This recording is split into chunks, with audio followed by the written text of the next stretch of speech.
సోమవారం బీజేపీ నేతలతో కలిసి మీడియా సమావేశంలో మాట్లాడారు. 40,000 ఉద్యోగాలు ఇస్తామన్న చెన్నూరు ఎమ్మెల్యే వివేక్ హామీ అమలు ప్రక్రియ ప్రారంభించలేదని విమర్శించారు. బెల్లంపల్లిలో నివాసం ఏర్పాటు చేసుకుంటానని చెప్పిన వినోద్ ఇంకా ఇల్లు కట్టుకోలేదని అన్నారు. మంచిర్యాల ఎమ్మెల్యే ప్రేమ్ సాగర్ రావు కూడా హామీలు అమలు చేయడం లేదన్నారు. ప్రశ్నిస్తే బెదిరించడం, అసత్య ఆరోపణలు చేయడం తగదని అన్నారు. బీజేపీ జిల్లా అధ్యక్షుడు రఘునాథ్ రావుపై చేసిన ఆరోపణల్ని వెనక్కి తీసుకోవాలని సూచించారు.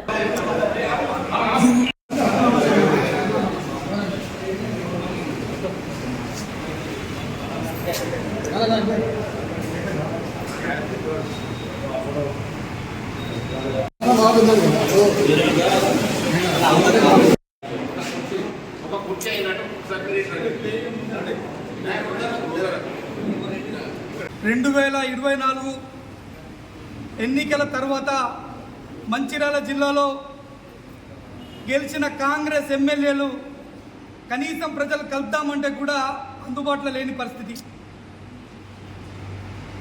ఎవరైతే ఎమ్మెల్యే గెలిచిందో ఈ ప్రజలు, మంచిర్యాల నియోజకవర్గ ప్రజలు, బెల్లంపల్లి ప్రజలు, చెన్నూరు ప్రజలు, ఈ నియోజకవర్గం సంబంధించిన ప్రజలు ఓట్లేసి గెలిచిన ఎమ్మెల్యేలు ఇప్పుడు మినిస్టర్ అవ్వాలని చెప్పేసి పోటీ పడుతున్నారు. వాళ్ళ దాంట్లోనే వాళ్ళకి సఖ్యత లేదు. నువ్వు రావద్దు అని నువ్వు రావద్దని నువ్వు, నేనే మినిస్టర్ కావాలని ఒక ఎమ్మెల్యే, నేనే మినిస్టర్ కావాలని ఒక ఎమ్మెల్యే, ఈ విధంగా పోటీ పడుతున్నారు తప్ప నియోజకవర్గ అభివృద్ధి విషయంలో కానీ, జిల్లా అభివృద్ధి విషయంలో కానీ ఏమాత్రం చిత్తశుద్ధి లేదు. ఈ విషయాన్ని ప్రశ్నిస్తే మా మంచిర్యాల జిల్లా అధ్యక్షులు వెరబెల్లి రఘునాథ్ గారి మీద ఇక్కడున్న కాంగ్రెస్ స్థానిక నాయకులు విమర్శలు చేస్తున్నారు. దయచేసి హెచ్చరిస్తున్నాం, ఈ విమర్శలు మానుకోవాలి.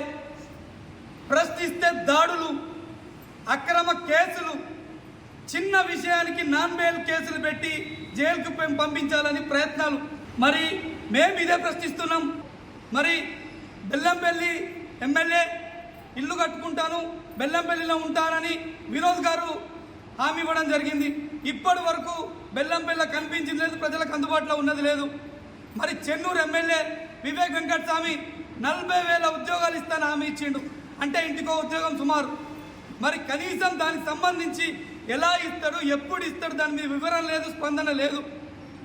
వీటన్నిటిని మేము ప్రశ్నించినందుకు మా మీద కేసులు, మా మీద అసత్య ఆరోపణలు, మమ్మల్ని బూతులు తిట్టడం. కాంగ్రెస్ నాయకుల ఖబర్దార్, మీరు ఖచ్చితంగా ఈ మాటలు మార్చుకోవాలని చెప్పి హెచ్చరిస్తున్నాం.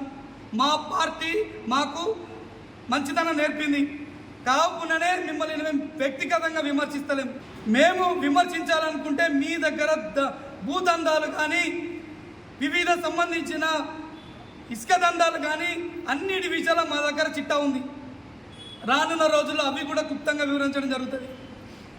హెచ్చరించి చెప్తున్నాం, కేవలం నియోజకవర్గంలో కానీ, జిల్లాలో కానీ అభివృద్ధి విషయాలను మాట్లాడవలసిందిగా మేము కోరుతున్నాం.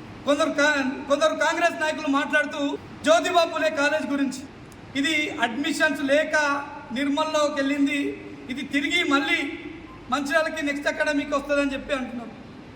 మరి మేము అడుగుతున్నాం, మంచిర్యాల శాంక్షన్ అయిన తర్వాత మీరు ఎందుకు కళాశాల భవనం చూపించలేదు, బిల్డింగ్ ఎందుకు చూపించలేదు? మీరు కళాశాల భవన్ చూపిస్తే ఖచ్చితంగా అది మంచిర్యాలలో ఉండేది.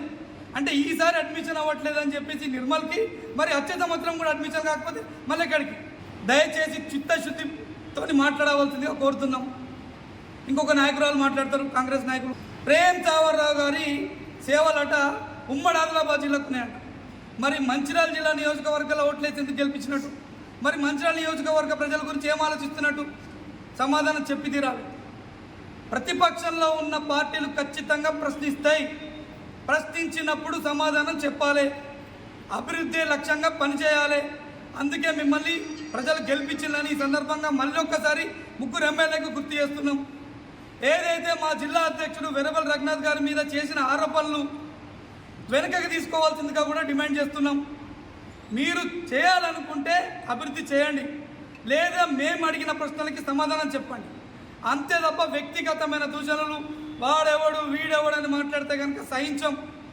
మేము మాట్లాడగలుగుతాం, కానీ మా పార్టీ మాకు ఎక్కడికైనా సరే వెళ్ళడానికి మేము సిద్ధంగా ఉన్నామని ఈ సందర్భంగా తెలియజేస్తున్నాం.